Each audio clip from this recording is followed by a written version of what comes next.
우리 하나님께 영광의 박수 올려드립니다. 아멘.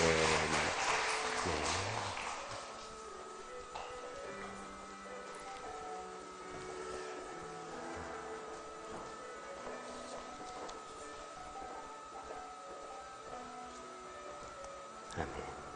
잘 오셨습니다. 하나님은 예배 속에서 우리를 치료하시는 줄 믿습니다.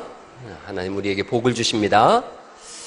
제가 좀 걱정되는 게 다음 주가 부흥의 수요일부터인데 여기 본문에도 보니까 아멘 아멘 했다 그러는데 우리는 언제 아멘을 할까 좀 걱정스럽습니다. 예배자를 찾으시는 줄 믿습니다.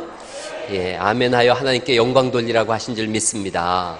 예, 아멘 하는 것은 하나님께 집중하고 있다는 뜻이에요. 진실로 이런 뜻인데 여러분 기도할 때도 그렇고 찬송할 때도 그렇고 아멘의 역사가 우리 교회에 넘쳐날 수 있길 간절히 바랍니다.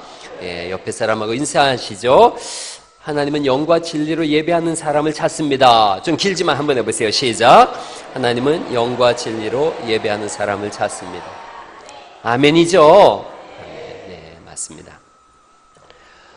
1831년에 발표된 빅토르 위그의 노트르담의 곱추라고 하는 책이 있어요. 원래 제목은 파리의 노트르담인데 빅토르 위고라고 하는 사람이 노트르담 성당에 갔어요. 탑이 하나 있는데 어두운 구석에 숙명 이런 글자가 써져 있는 거예요. 숙명이라는 그 한 글자를 보면서 생각하는 거예요. 낡은 성당 안에 이런 죄의 흔적을 남긴 사람은 누구일까? 이런 불행의 흔적을 남기지 않으면 안 될 만큼 지독한 고민에 빠진 사람 누구일까? 이 생각에서부터 곧바로 글을 쓰기 시작했어요. 그게 노틀담의 곱추예요. 거의 150년 이상을 사람들에게 수없이 많은 감동을 줬고 거기 그런 대사가 나와요. 얼굴을 보지 마시고 마음을 보세요. 이런 감동의 이야기가 시작되어져요. 이야기가 시작되어지는 거예요. 오늘 저는 스토리가 있는 사람이라는 제목으로 하나님 말씀 좀 나누려고 그래요. 김정태라고 하는 사람이 스토리가 스펙을 이긴다 그런 책을 썼어요. 스토리가 스펙을 이길 수밖에 없다는 거예요. 이야기를 가진 사람이 어떤 사람의 능력보다도 뛰어나다는 거죠. 그러면서 우리에게 묻는 거예요. 당신에게는 당신만의 이야기가 있는가? 위대한 이야기가 있는가? 지금 그 이야기를 만들고 있는가? 지금 당장 자신의 이야기를 만들어가라. 그러면서 당신은 보이는 것보다 크다 이런 얘기를 해줬어요. 한번 옆 사람한테 한번 알려줘요. 당신은 보이는 것보다 큽니다. 그럼요. 오늘날은 이야기 시대라 그래요. 사람들은 이야기에 귀를 기울이고 있어요. 성경도 수없이 많은 하나님의 말씀, 이야기로 가득 차 있어요. 오늘 우리가 읽은 말씀은 느헤미야에 관한 말씀이에요. 느헤미야 시대예요. 북쪽 이스라엘은 아수르에 멸망하고 남쪽 유다는 바벨론에 멸망했어요. 그래서 대부분의 사람들이 다 포로로 끌려갑니다. 그런 이 두 지역을 페르시아라고 하는 나라가 통합을 했어요. 그리고 그 당시에 왕 이름이 아닥사스다예요. 뭐 이렇게 복잡한 이름이 나오는 걸 뭐 일일이 시험 볼 것도 아니니까 그냥 이렇게만 생각하는 거예요. 페르시아가 통합했구나. 그리고 거기에 지금 느헤미야라고 하는 사람이 있어요. 이 사람은 술 맡은 관원장이 되어졌습니다. 즉 아주 고위 공직자가 됐다는 거예요. 포로로 끌려갔지만 총명하였어요. 출세했어요. 잘 먹고 잘 사는 사람이 되어졌어요. 근데 어느 날 무너진 나라, 멸망한 나라 예루살렘에서, 이스라엘의 예루살렘에서 자기 동생이 와요. 친동생 하나니가 찾아옵니다. 그래서 물어보는 거예요. 자, 2장으로 넘어가 볼까요? 1장으로, 느헤미야서 1장으로 한번 넘어가 보시죠. 1장 2절 말씀입니다.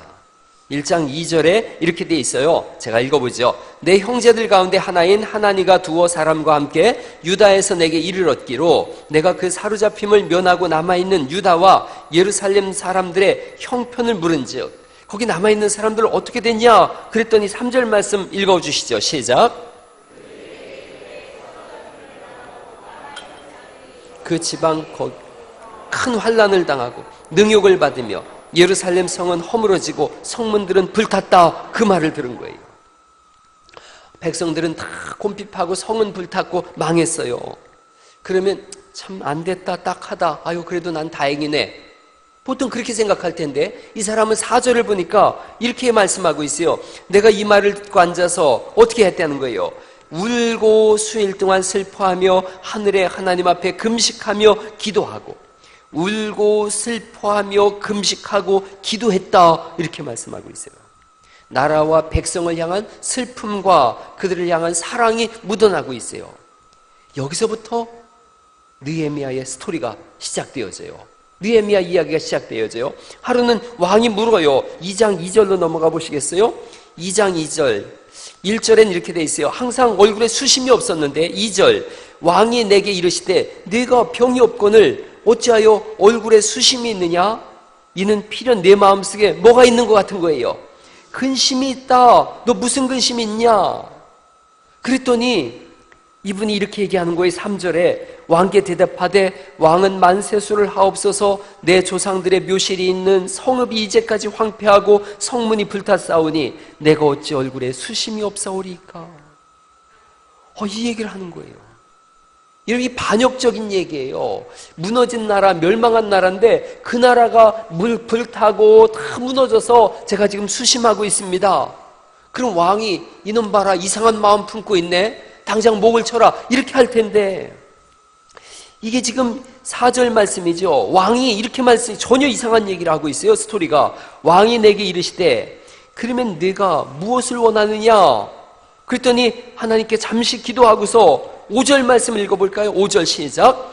왕에게 아뢰되 왕이 만일 좋게 여기시고 종이 왕의 목전에서 은혜를 얻어 싸우면 나를 유다 땅 나의 조상들의 묘실이 있는 성읍에 보내어 그 성을 건축하게 하옵소서 그러는 거예요. 그 성 건축하게 해주세요. 그 백성들을 좀 돌봐주게 해주세요. 그랬더니 왕이 뜻밖에도 6절 말씀에 이렇게 돼 있어요. 내가 몇 날에 다녀올 길이며 어느 때에 돌아오겠느냐? 왕이 나를 보내기를 좋게 여겼다 이렇게 말씀하고 있어요. 그러니까 이분은 이 포로로 끌려갔지만 그곳에서도 인정을 받은 분인 거예요. 야, 느헤미야. 그럼 사람들이 인정하는 사람이 된 거예요. 7절이죠. 이분이 이 느헤미야가 요구하는 김에 더 많은 걸 요구해요. 7절에 내가 왕에게 아뢰되 만일 좋게 여기면 서쪽 총독들에게 조서를 내려달라는 거예요. 그래서 나를 용납해서 유다에 통과하게 해주시고 8절에 보면 더 기가 막혀요. 왕의 삼림감독 아삽에게 조서를 내리사 그가 성전에 속한 영문의 문과 성곽과 내가 들어갈 집을 위하여 들보릇을 뭐를 달라고 하는 거예요? 제목을 내게 주세요 그러는 거예요. 여러분 사람이 다 누울 자리 보고 다리 뽑는 거예요. 이 사람이 왕하고 얼마나 긴밀한 관계에 있으며 왕이 이분을 얼마나 총애하고 있는지를 다 알고 있는 거죠. 왕이 그렇게 하자. 내가 너한테 통행증도 발급하고 제목도 다 건네줄게. 그래서 이분이 고국으로 돌아가는 거예요. 돌아가가지고는 이제 17절 말씀 볼까요? 선포하는 거죠. 17절 말씀에 후에 그들에게 이르기를 우리가 당한 곤경은 너희도 보고 있는 바라. 예루살렘이 황폐하고 성문이 불탔으니 그 다음 같이 읽어볼까요? 시작. 자, 예루살렘 성을 건축하여 다시 수치를 당하지 말자 하고 그걸 선포하고 있고 또 그들에게 하나님의 선한 손이 나를 도우신 일과 왕이 내게 이른 말씀을 전하였더니 그들의 말이 일어나 건축하자 하고 모두 힘을 내어 이 선한 일을 하려 하매 이렇게 말씀하고 있어요. 왕이 나를 지금 도왔다. 하나님께서 하시는 일이다. 이걸 고백하고 있어요. 이 사람이 이야기가 시작되고 있는 거죠. 그런데 여러분 정말로 인간사 희한한 것이 신비로운 것이 선한 일을 하려고 그러고 하나님의 일을 하려고 그러면 반드시 방해하는 세력이 따르는 거예요. 교회 안에서도 똑같아요. 주의 일을 좀 해야 되겠다 그러면 저 또 잘난 척하네 이러면서 꼭 방해하는 사람들이 있는 거죠. 일어나자 성을 건축하자 하나님이 하시는 일이다 그랬더니요 19절 말씀 볼까요? 호론 사람 산발랏과 종이었던 암몬 사람 도비아와 아라비아 사람 게셈이 이 말을 듣고 우리를 업신여기고 우리를 비웃어 이르되 너희가 하는 일이 무엇이냐? 너희가 왕을 배반하고자 하느냐? 하기로 반대하는 거예요. 세 사람 이름이 나오죠. 도비아, 또 게셈, 또 산발랏, 도비아, 게셈이 어느 곳에나 있더라는 거죠. 방해하는 거예요. 여러분 이 방해가 어느 정도냐면 4장으로 넘어가 보실까요? 4장 1절입니다. 4장 1절에 보면 1절 말씀 한번 읽어보시죠. 시작. 산발랏이 우리가 성을 건축한다 함을 듣고 크게 분노하여 유다 사람들을 비웃으며 비웃는 거예요. 그리고 2절 말씀 하반절에 이 미약한 유다 사람들이 하는 일이 무엇인가 이러는 거예요. 비웃기도 하고 너희는 미약하다 이러는 거죠. 3절 말씀 같이 소리내서 읽어보실까요? 시작. 암몬 사람 도비아는 곁에 있다가 이르되 그들이 건축하는 돌 성벽은 여우가 올라가도 곧 무너지리라 이렇게 얘기하는 거예요. 비웃고 너희는 미약하다 그러고 너희들이 하는 일은 금방 무너질 거다 그러고 뭔가 위대한 꿈을 품고 하나님의 일을 하려고 그러고 이야기를 써나가려고 그러면 방해하는 세력이 수없이 드러나고 있음을 알 수가 있어요. 8절, 7절 말씀 볼까요? 4장 7절. 그다란 사람들이 이름이 쭉 나오죠. 산발랏과 도비아와 아라비아 사람들과 암몬 사람들과 아스돗 사람들이 예루살렘 성이 중수되어 그 허물어진 틈이 메꾸어져 간다 함을 듣고 심히 그 다음에 어떻게 하는 거예요? 분노하고요. 거기서 끝나지 않아요. 8절. 다 함께 꾀하기를 예루살렘으로 가서 치고 그것을 요란하게 하자 그러는 거예요. 그 성을 무너뜨리자, 요란하게 하자.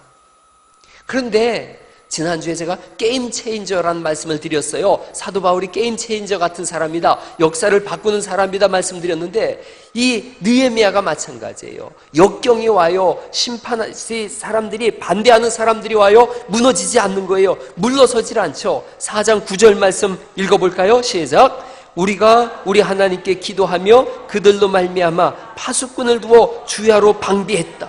기도하면서 방비하고 그 다음에 10절이에요. 유다 사람들은 이르기를 흙 무더기가 아직도 많거늘 짐을 나르는 자의 힘이 다 빠졌으니 우리가 성을 건축하지 못하리라 하고, 속에 있는 사람들도 이젠 또 반대하기 시작하는 거예요. 밖에서도 반대하고 안에 있던 사람들도 성을 건축하자 그러고 일어났는데 시간이 한 30일 정도 지나니까 지친 거예요. 힘이 다 빠진 거예요. 우리가 못할 거야. 우리가 못할 거야. 힘 다 빠졌는데 우리가 뭘 할 수 있겠어? 그렇게 이야기하는 거예요. 11절이죠. 우리의 원수들은 이르기를 그들이 알지 못하고 보지 못하는 사이에 우리가 그들 가운데 달려들어가서 살육하여 역사를 그치게 하리라 하고, 저들이 언제 쳐들어와서 우리를 죽일지 몰라요. 그러니 느헤미야여, 뜻은 참 좋지만 포기합시다 이러는 거예요. 하나님의 역사를 써나가려고 할 때 외적으로도 내적으로도 반대하고 또 무너지리라 이러는 사람들이 넘쳐나는데, 스토리를 써나가는 사람들, 이야기를 만들어가는 사람들은 다르게 행동하더라는 거죠. 13절 말씀 볼까요? 이가 이렇게 외칩니다. 내가 성벽 뒤에 낮고 넓은 곳에 백성이 그들의 종족을 따라 칼과 창을 가지고 서 있게 하고, 저기 쳐들어온다 그러니까 아이고 그만합시다 그러는데, 그러지 말자. 저기 쳐들어온다고 그럼 거기에 방백을 세우고 거기에 군대를 세워서 그들을 막으면 될 거 아니냐. 그리고 14절이죠. 내가 돌아본 후에 일어나서 귀족들과 민장들과 남은 백성에게 말하기를, 그 다음 같이 한번 읽어보시죠. 시작. 너희는 그들을 두려워하지 말고 지극히 크시고 두려우신 주를 기억하고 너희 형제와 자녀와 아내와 집을 위하여 싸우라 하였느니라. 돋구기 시작하는 거예요. 괜찮다, 일어나자. 너희의 가정을 위해서, 자녀를 위해서, 다음 세대를 위해서 싸우자 이러시는 거죠. 이게 역사를 써나가는 사람이에요. 옆 사람한테 한번 말씀해 주세요. 두려워하지 마세요. 일어나 싸웁시다. 하나님이 우리와 함께 하십니다. 느헤미야가 지금 그 얘기를 하고 있는 거예요. 하나님이 우리와 함께 하시는데 뭘 포기하려고 하느냐. 병력이 남아있으면 그 병력은 적이 오는 거기를 지키고, 남은 사람들이 있으면 일을 하자는 거죠. 무너지지 말자는 거죠. 20절 말씀을 보시겠습니까? 4장 16절 말씀, 20절 말씀 보시죠. 20절. 너희는 어디서든지 나팔 소리를 듣거든 그리로 모여서 우리에게로 나오라. 그 다음 같이 읽어보죠. 시작. 우리 하나님이 우리를 위하여 싸우시리라 하였느니라. 하나님이 우리를 위하여 싸우실 테니 나팔 소리가 나면 적이 쳐들어온다. 거기로 모여서 그들을 대적하자는 거예요. 물러서지 말자는 거죠. 21절 말씀 또 읽어볼까요? 21절 시작. 우리가 이같이 공사하는데 무리의 절반은 동틀 때부터 별이 나기까지 창을 잡았으며, 여기가 보통 가슴 뛰는 부분이 아니에요. 그때 내가 또 백성에게 말하기를 사람마다 그 종자와 함께 예루살렘 안에서 잘 치니 밤에는 우리를 위하여 파수하겠고 낮에는 일하리라 그러는 거예요. 밤에는 파수해라, 낮에는 일하자, 물러서지 말자. 23절 말씀 같이 한번 읽어보십니다. 시작. 나나 내 형제들이나 종자들이나 나를 따라 파수하는 사람들이나 우리가 다 우리의 옷을 벗지 아니하였으며 물을 기르러 갈 때에도 각각 병기를 잡았느니라. 한 사람이, 앞에 서 있는 사람이 물러서지 않고 역사를 써나가니까 사람들이 그래 한번 해보자 볼 때처럼 일어나더라는 거죠. 강력한 하나님의 군대가 되더라는 거죠. 6장으로 넘어가 보실까요? 6장 15절입니다. 6장 15절 말씀, 여러분 이 6장 15절이 이렇게 써 있어요. 같이 한번 읽어보십니다. 시작. 성벽 역사가 52일 만인 엘루럴 25일에 끝나매. 이 일이 며칠 만에 끝났다는 거예요. 52일 만에 끝나버렸어요. 52일 만에. 죽기 살기로 한쪽 손엔 병기를 잡고 한쪽 손엔 삽을 잡고서 일을 했더니 52일 만에 성벽이 재건되어졌어요. 성벽 역사가 마쳤어요. 그러자 이제는 반전의 역사가 있지요. 거꾸로 됐어요. 우리의 모든 대적과 주위에 있는 이방 족속들이 이를 듣고 다 어떻게 됐다는 거예요? 두려워하여 크게 낙담하였으니 그들이 우리 하나님께서 이 역사를 이루신 것을 알미니라. 할렐루야. 성경이 우리에게 들려주는 거예요. 어떤 일을 할 때에 밖에서부터 외압이 없고 내 속에서부터 또 반대하는 세력이 있을 때도 끝까지 이겨나가는 거예요. 낙심하기도 하고 무너지기도 하지만 끝까지 이겨나가면 이제 거꾸로 적들이 낙심하고 두려워하는 역사가 되는 줄 믿으시기 바랍니다. 하나님께서 우리에게 주시는 말씀인 거예요. 흔들리지 말라는 거예요. 멈추지 말라는 거예요. 포기하지 말라는 거예요. 반대 세력은 항상 존재해 왔어요.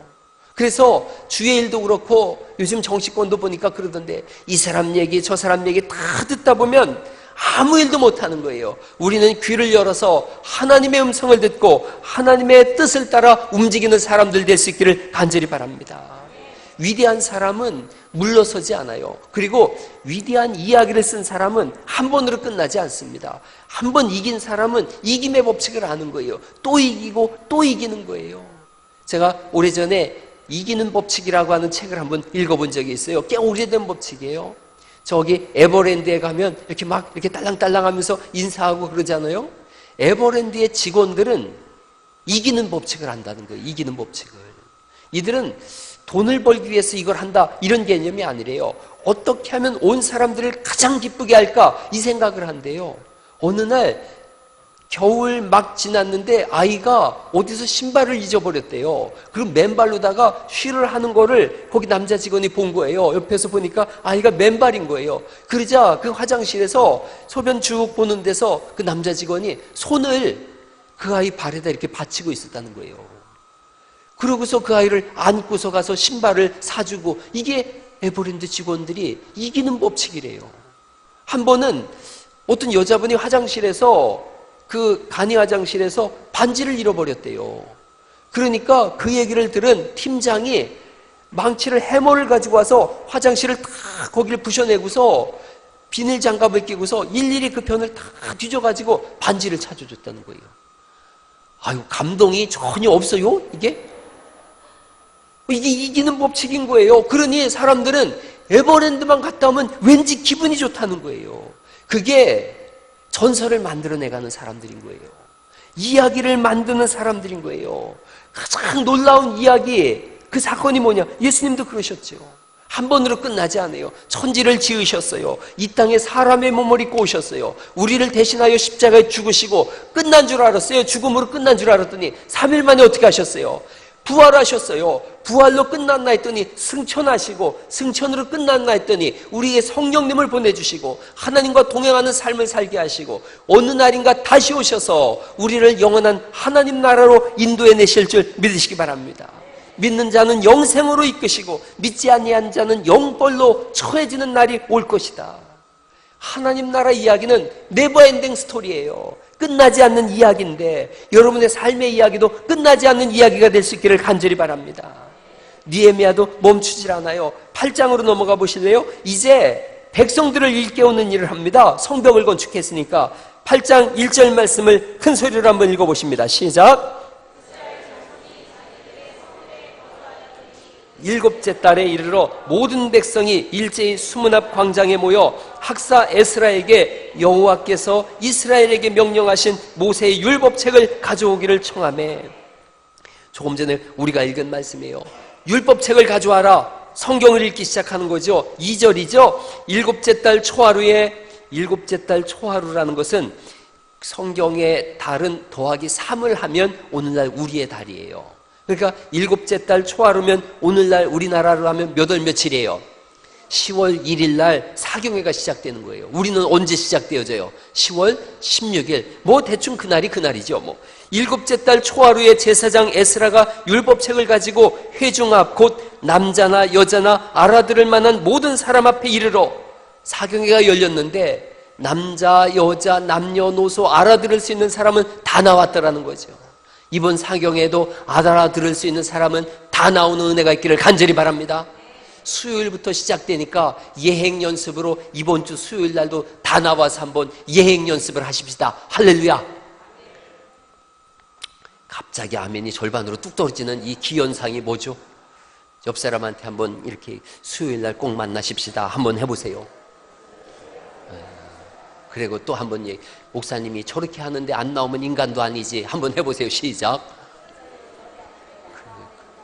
그렇죠. 저는 몹시 걱정되어져요. 강사가 가까운 신앙등에서 왔는데 우리 교회에 대한 소문이 익산에 자자한데 사경에 열린다 하는데 한 30명 앉아가지고 할렐루야 이러고 있으면 이거 참말로 나 어떻게 해야 될까 걱정이 많이 되어져요. 여러분 수요일날 다 이번 주 수요일날 싹 다 나와서 저로 하여금 좀 평안하게 잠을 잘 수 있도록 좀 간곡히 부탁을 드립니다. 할렐루야. 그럼요. 다음 주 수목금인데 뭐 그런 전설을 써나가는 거죠. 전설을 제가 수요일날 피곤해도 그래도 사경에 나왔다 뭐 이런 전설의 이야기가 있어야 되지 않겠어요? 전설은 꼭 나올 수 있길 바랍니다. 전설이 어디 갔어요? 우리 교회 전설이 있는데 여러분 그렇게 이야기가 시작되는 거예요. 오래전에 아주 오래전에 교회 부흥회가 있었는데 옛날 부흥회는 낮, 저녁, 새벽 이렇게 3번 하잖아요. 근데 제가 아는 자매가 한 분 있었는데 그 자매가 이 사경회 기간인데 교회 반주자였던 거예요. 그런데 학교는 그 주간이 시험 기간이에요. 고민을 한 거예요. 시험을 봐야 되나? 사경회 반주를 해야 되나? 그 장학금을 못하면 학교를 못 다니는 그런 형편인 걸 알고 있는데 그런데 죽으면 죽으리라 그러고 나와서 반주를 했다는 거예요. 기가 막힌 건 시험이 한 주 연장되어졌대요. 그리고 그 자매가 또 수석을 했대네. 참 어디서 그렇게 이쁘고 잘생긴 똑똑한 자매가 있는지 나 그 얘기 듣고서 깜짝 놀라가지고 프로포즈 했어요. 저랑 살아요. 전설이 이렇게 만들어지는 거죠. 뭐 그 마누라가 여기 있는데 제가 거짓말 시키겠어요? 저도 거기에 있었어요. 제가 산 증인이에요. 이번 수목금 사경회 때는 꼭 나와서 은혜 받으시고 공부하는 친구들은 그때 과수석이 이루어질 줄 믿습니다. 은혜 받고 죽으라고 공부하는 거지 뭐. 그런 일이 있는 거죠. 사경회가 시작됐어요. 그랬더니 3절 말씀에 다 나와서 귀를 기울이는 거죠. 4절 읽어볼까요? 4절 시작. 그때에 학사 에스라가 특별히 지은 나무 강단에 섰고 그의 오른쪽에 선 자는 아무개다 이렇게 말씀하고 있고 5절 말씀 에스라가 모든 백성 위에 서서 그들 목전에 책을 펼 때에 모든 백성이 다 벌떡 일어났다는 거예요. 일어난다는 것은 하나님께도 영광 돌리고 저 설교하는 저 사람에게 내가 꼭 듣겠습니다라고 하는 그런 그 사람을 응원하는 마음이 이 속에 있는 거죠. 거기서 끝나지 않아요. 6절 말씀이죠. 에스라가 위대하신 하나님 여호와를 송축하며 모든 백성이 어떻게 했대요? 손을 들고 아멘 아멘 그랬다는 거예요. 위대하신 하나님을 송축합니다. 어떻게 했다고요? 손을 한번 들고 아멘 아멘 한번 해보시죠. 위대하신 하나님을 송축합시다. 아멘 아멘 할렐루야. 이런 사경회가 있었던 거예요. 얼마나 기가 막혀요. 그리고 몸을 굽혀 얼굴을 땅에 대고 하나님께 경배했다. 그리고 7절 말씀 하반절에 보면 하나님의 율법의 말씀을 깨닫게 했더니 8절 말씀에 다 깨닫게 되어졌다 이렇게 말씀하고 있어요. 그리고 큰 은혜가 있었던 거죠. 11절 말씀에 11절 말씀, 10절, 9절 말씀부터 읽어보시죠. 9절 제가 읽어볼게요. 백성이 율법의 말씀을 듣고 다 우는지라 회개하는 거예요. 총독 느헤미야와 제사장 점 학사 에스라와 백성을 가르치는 레위 사람들이 모든 백성에게 이르기를 그다음 같이 읽어보죠. 시작. 오늘은 너희 하나님 여호와의 성일이니 슬퍼하지 말며 울지 말라 하고, 그리고서 10절 말씀에 느헤미야가 또 그들에게 이르기를 너희는 가서 살찐 것을 먹고 단 것을 마시되 준비하지 못한 자에게는 나누어 주라. 이날은 우리 주의 성일이니 뭐하지 말라고요. 근심하지 마세요. 여호와로 인하여 기뻐하는 것이 너희의 힘이다. 할렐루야. 여기서 위대한 말씀이 선포된 거예요. 하나님을 기뻐하는 것이 너희의 힘이다 선포하는 거죠. 11절이죠. 레위 사람들도 모든 백성을 정숙하게 하여 이르기를, 그 다음 같이 읽어보죠. 시작. 오늘은 성일이니 마땅히 조용하고 근심하지 말라. 계속해서 하시는 말씀이 근심하지 말라는 거예요. 즐거워하라는 거예요. 하나님을 믿고 하나님의 행하심을 따라 살라는 거죠. 12절 말씀 읽어보실까요? 시작. 모든 백성이 곧 가서 먹고 마시며 나누어 주고 크게 즐거워하니 이는 그들이 그 읽어 들려준 말을 밝히 알미라. 아멘. 세상 살아보니까 근심거리가 있어서 근심해서 그 근심이 해결된다면 난 날마다 근심할 거예요. 근심해도 근심이 해결되지 않으니 근심하지 마시고 근심할 시간에 하나님을 기뻐하며 기도하는 시간 될 수 있기를 간절히 바랍니다. 오늘 느헤미야가 그걸 선포하고 있어요. 큰 은혜가 선포되고 18절 말씀 볼까요? 18절 말씀, 에스라는 첫날부터 끝날까지 날마다 하나님의 율법책을 낭독하고 무리가 1회 동안 7일 동안 절기를 지키고 8째 날에 규례를 따라 성회를 열었느니라. 초막절이 행해진 거예요. 초막절이. 그 초막절이 행해지고 9장 1절에 보니까 다 모여서 금식하며 굵은 베옷을 입고 티끌을 무릅쓰고 모든 이방 사람들과 절교하고 서서 자기의 죄와 조상들의 허물을 자복하고 하나님께 경배했다. 그리고 하나님께 부르짖었다. 이렇게 말씀하고 있어요. 하나님을 송축하자.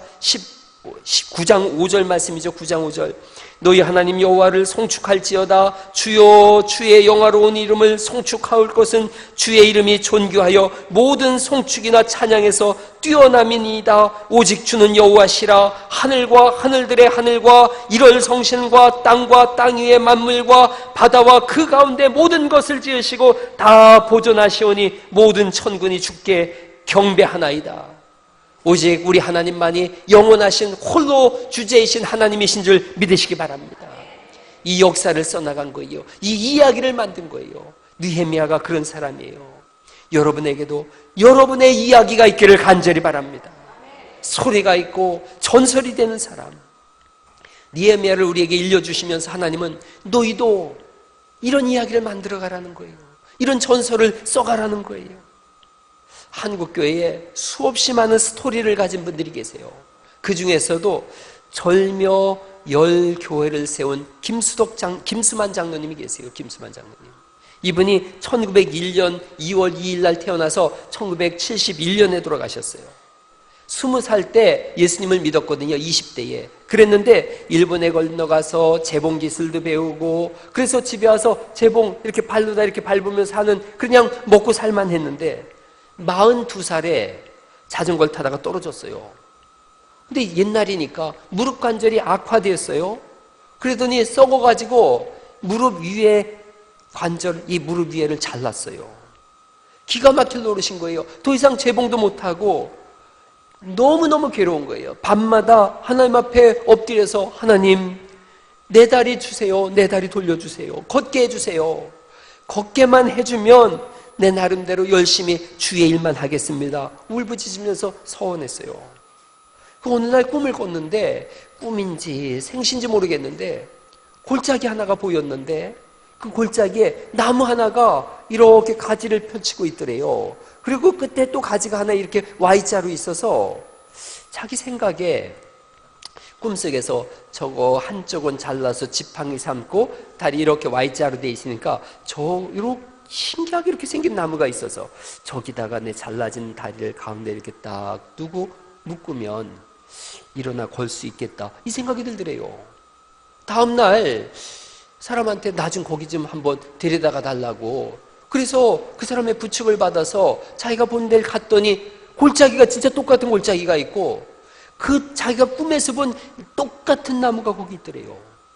그래서 그걸 배달라 그래가지고 배에서 집에 가져와서 꿈에서 본 그대로 이렇게 Y자로 된 거기다가 다리를 걸치고 묶은 다음에 지팡이를 잡았더니 일어날 수가 있더래요. 그래가지고 일어났어요. 그런데 이때가 일제 말이었거든요. 걷게만 해주면 무슨 일도 하겠습니다. 다 하겠습니다. 그랬는데 이게 또 먹고 사는 일 때문에 몇 해가 그냥 지나갔어요. 해방이 됐어요. 그의 가을에 지붕 2형을 얹히려고 새끼를 꼬는데 마지막 새끼를 꼬고 있는데 이상한 음성이 속에서 들리더래요. 너 지금 무엇을 하고 있느냐? 깜짝 놀라가지고 이분이 꼬던 새끼를 집어던지고 지팡이를 짚고서 자기 마을 아래에 계곡이라고 하는 동네가 있는데 거기 교회가 없거든요. 거기로 달려가가지고 붙잡고 아무나 붙잡고 예수님 믿으라고 했다는 거예요. 신기하게도 자기가 예수님 믿으라고 했는데 이 절뚝거리는 장애를 가진 분이 예수님 믿으라고 했는데 믿지요? 그러고 사람들이 믿더라는 거예요. 그때 이분은 전도하는 거는 목사나 장로나 하는 거지 자기같이 이렇게 그냥 집사는 못할 줄 알았는데 사람들이 믿기 시작하더라는 거예요. 그래서 그 마을뿐 아니라 옆 마을도 계속 다니면서 전도를 해가지고 두 마을이 교회가 세워졌어요. 그러자 이분이 힘을 얻어서 또 전도하고 또 전도해서 10개의 마을에 9개의 교회가 세워졌어요. 이분이 돌아가신 다음에 그 뜻을 기려서 김수만 장로님 기념교회가 세워졌어요. 책도 나왔어요. 다리를 절며 10교회를 세운 김수덕 장로 이렇게 책이 나왔어요. 다리를 저는 분이에요. 부자도 아니에요. 그런데 스토리가 있는 장로님이에요. 이분은 평소에 굉장히 온유하고 관대한 분이었대요. 그런데 신앙에 관해서는 절대로 양보가 없었대요. 금소동이라고 하는 곳에 전도를 하는데 아주 동네 아이들이 절뚝발이라고 하고 막 흉내도 내고 옛날엔 그랬어요. 장애우들을 장애우라고도 안 했지 않습니까? 막 그러는 거예요. 집에다 돌도 던지고 가면 넘어뜨리기도 하고 막 그러는데도 이분은 계속 전도를 하는 거예요. 놀림거리가 되는데도 예배당은 올라가는 거예요. 이분이 벽을 바르는데 목마를 타고 스스로 이렇게 바르는 거예요. 근데 한쪽 다리가 무릎 위가 끊어졌으니 자칫하면 떨어지면 큰일 나는데도 이걸 그냥 이러고서 생명을 걸고 하는 거예요. 나중에 사람들이 감동해서 이분은 그렇게 놀릴 뿐이 아니다. 동네 어른들이 다 탈르고 천대문이 열렸대요. 현하라고 하는 동네에서 전도를 하는데 아이가 중병에 걸린 거예요. 좀 제법 사는 집 아이인데 백방으로 약을 써도 안 듣는 거예요. 그러니까 그분이 기도하면 낫는다 이런 말이 들리니까 이 집에서 이 김수만 장로님을 모셨어요. 기도해 주세요 그랬더니 이 장로님이 둘러보더니 자기는 미신 섬기는 집에서는 기도 안 한다고 그러더라는 거죠. 그러니까 이 집에서 붙어있던 부적들을 다 뗐어요. 그리고 어디 숨겨놨던 부적들까지 다 뗐어요. 그래서 기도해달라 그랬더니 그래도 안 하는 거예요. 왜 안 해줘요 그랬더니 부모가 교만해서 교회도 안 가는데 어떻게 하나님 역사하시겠느냐고. 그러니까 이제 부모가 다음 주부터 정말로 교회 가겠다고 서약을 한 거예요. 그러고 났더니 이분이 기도를 하는데 이렇게 기도했대요. 하나님, 제가 이 집에 귀신 섬기는 것 있으면 기도해 주지 않는다고 했는데 다 없앴습니다. 교회 안 나가면 교회 안 나가서 기도 안 해준다 그랬는데 교회 나간다고 합니다. 그러니 하나님 지금 내 기도를 들어주시지 않으면 나는 미친놈 됩니다. 그리고 하나님은 우스운 하나님이 되십니다. 억지 같은 기도죠. 무지하다고 할 수 있는 기도죠. 그런데 이분이 기도하는 순간 그 아이가 그 자리에서 났어요. 할렐루야. 이게 하나님이 주시는 스토리예요. 계곡교회 장로님이 되고 그 아들은 그 뒤를 이어서 그 교회 장로님과 원로 장로님이 되고 둘째 아들은 서울에서 제일 크다고 하는 교회의 장로님이 되고 맏딸은 권사님이 되고 막내딸은 목사 사모님이 됐어요. 절면서 절뚝하면서 10교회를 세웠어요. 그래서 한국교회의 이야기가 되고 전설이 됐어요. 성경에서 가장 불행한 사람이 누군가를 제가 생각해 보니까 예수님 한편에 있던 그 강도예요. 죽기 직전에 예수님 믿었어요. 어떤 분들은 아유 좋겠다, 자기 마음대로 재밌게 살다 죽기 직전에 예수님 믿었으니 얼마나 좋겠어? 아니요. 이 사람은 예수님과 함께했던 헌신과 충성의 전설이 이야기가 없는 거예요. 사도 바울은 거꾸로 말하지 않습니까? 내가 내 몸에 예수의 흔적을 지니고 있다.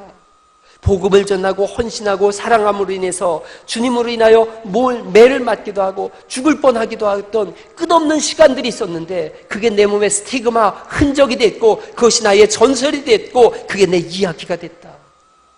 먼 훗날을 미리 생각해 보세요. 먼 훗날 20년 30년 뒤에 여러분의 모습을 생각해 보세요. 노년이 됐어요. 행복한 노년이 뭘까 생각해 보세요. 일할 수 있을 때 마음과 뜻과 정성을 다해서 주님과 함께했던 스토리가 있는 사람, 그것을 교회 용어로는 간증이라 그러는 거예요. 간증이 있는 사람. 그래서 나는 가만히 있지만 주변에 있는 사람들이 그 사람을 보면서 저분은 스토리가 있는 분이야, 저분은 간증이 있는 분이야, 저분은 이 교회의 전설이신 분이셔. 가장 초라한 노년은 어떤 노년일까요? 자신만을 위해서 살았어요. 그리고 교회 다니긴 다니지만 자신만을 위해 살고 주님을 위해 산 흔적이 전혀 없어요. 그 사람들이 그분을 보면서도 저분은 아무런 스토리가 없어, 저분은 아무런 간증이 없어. 가장 비참한 삶일 거예요. 오늘부터 전설을 만들어 가세요. 여러분, 오늘부터 스토리를 이어가세요. 제가 제 얘기를 좀 해드리고 싶어요. 어린 시절에 선생님이 공부하기 싫으면, 수업하기 싫으면 저보고 나와서 옛날 얘기하라 그랬어요. 그래서 앞에 나와서 옛날 얘기를 했어요. 그러면서 혼자 속으로 친구들이 너무 잘 듣는 거예요. 선생님도 딴짓하다가 제가 옛날 얘기를 하면 선생님도 거기서 듣고 있는 거예요. 쉬는 시간이 됐어요. 끝나잖아요. 친구들이 와서 야, 그 다음 뭐냐, 빨리 얘기해봐라, 이랬어요. 여러분, 제가 조금 나이가 들고 예수님 믿었어요. 하나님 나라 2학기꾼이 돼야 되겠다. 어떻게 할까? 성경을 읽는 거예요. 거기서 끝나지 않았어요. 세계문학전집 100권을 샀어요. 1권이 오비디스 이야기예요. 그리고 100권째가 춘향전이에요. 전부 읽었어요. 민음사에서 나왔어요. 1권부터가 사람들이 좋아하고 많이 읽는 것부터가 순서예요. 여러분, 민음사에서 나온 세계문학전집 100권을 다 읽었어요. 한 권도 안 빼놓고 읽었어요. 왜요? 스토리가 되고 싶었어요. 전설이 되고 싶었어요. 그래서 하나님 나라 이야기를 어떻게 하면 즐겁게 해줄까? 자기 나름대로의 삶 속에서 이야기를 만들어 가세요. 퍼스트 클래스 승객은 펜을 빌리지 않는다라는 책이 있어요. 일본 여자분이, 그 승무원이 쓴 분이에요. 1등석에 탄 분들을 유심히 관찰했더니 이분들은 이렇게 생각해요. 손에 역사책을 항상 들고 있대요. 이분들은 다른 사람한테 펜을 빌리지 않는데요, 자기 펜으로 늘 메모하고 있으니까. 낯선 사람을 경계하지 않고 중요한 게 자기만의 명품이 있대요. 그 명품이 좋은 물건이 명품이 아니라 30년 전에 아버지가 사준 낡은 지갑, 또 어린 딸이 자수로다 놔준 그런 수놓은 열쇠고리, 엄마 아버지가 선물한 만년필, 값으로 따질 수 없는 추억의 물건, 이런 명품이 있더래요. 제가 생각해 봤어요. 교회도 명품이 있다. 하나님과 함께한 추억을 가진 사람, 그가 명품이지요. 주님을 위한 충성의 열매를 가지고 그 열매가 존귀하게 쓰임받도록 하나님 앞에 올려드리는 사람, 그가 명품이에요. 오늘부터 그런 스토리를 만들어가는 명품 인생 될 수 있기를 바랍니다. 하나님께 올인하세요. 수요예배 못 나왔던 분이라면, 낮예배만 드렸던 분이라면 수요예배 오세요. 전설을 만들어 가세요. 헌금에 시험 든다고요? 11주 못하던 분 계시면 하세요. 10월 16일부터 18일까지 사경회가 있어요. 하나님이 이번 기회에 복을 주실 거예요. 치료해 주실 거예요. 길을 열어주실 것이고 지혜를 주실 것이며 묶인 것을 풀어주실 줄 믿으시기 바랍니다. 기도하면서 마음의 준비를 단단히 하세요. 이번 기회에 은혜 받겠다. 이번 기회에 하나님 주시는 복을 받겠다. 이번 기회에 문제를 해결받겠다. 이번 기회를 통해서 믿음의 스토리를 만들겠다. 가족들도 다 데리고 나오시고 주변의 이웃 친지들에게도 다 전도하셔서 모시고 나와서 여기가 가득 채워지고 그래야 새로운 부흥을 볼 수 있기를 간절히 바랍니다. 오늘 찬송하고 함께 기도하실 텐데, 나도 스토리를 만들어 가겠습니다. 저도 전설을 만들어 가겠습니다. 갈릴리 교회에 지난주에 제가 게임 체인저 말씀드렸는데 새로운 게임 체인저가 되겠습니다. 사경회를 통해서 놀라운 일들을 하나님 이루어 주시옵소서. 제2의 느헤미야를 찾으신다면 여기 있습니다. 이사야의 하나님이 어디 있느냐고 외치지 말고 하나님의 이사야가 어디 있느냐고 하나님 물으신다면 주님 내가 여기 있습니다. 저를 통하여 일하시옵소서라고 하는 그런 새로운 전설을 만들어가는 여러분 되시기를 예수님의 이름으로 축원합니다. 우리 같이 한번 그 찬양 부르시죠. 민족의 가슴마다 피 묻은 그리스도를 심어